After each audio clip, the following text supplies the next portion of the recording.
So it's very simple, guys. The first thing you want to do is to go over to this new item over here and create a black video. So I'll select black video, hit OK, and drag my black video onto my timeline over here. Next thing I'm going to do is to go over to the effects tab and search for the ramp effect. Now apply this ramp effect onto your black video over here. Now if we go over to effects control, the first thing you'll notice is that we already have a ramp build up over here.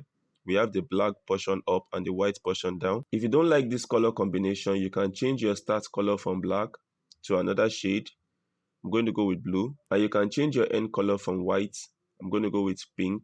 So we have this linear ramp over here, but if you don't like it up to down, you can also select the text ramp over here, and these two circles will appear, one at the top and one beneath. If you want to reduce the blending between these two colors, what you need to do is to select the one at the top and bring it down. This will increase the blue color. If you want to increase the pink color, you can drag this pink up over here, but I'm going to take this back down. You can make the color gradients go from side to side by moving it in the opposite direction like this. You can also change it from a linear to a radial ramp, and the radial ramp is going to create like a circle effect if you want to see something like this. And now with this background, one other thing you can do is to add a graphics to your background, and you can see how this is going to appear. Thank you for watching, and see you in my next tutorial tomorrow.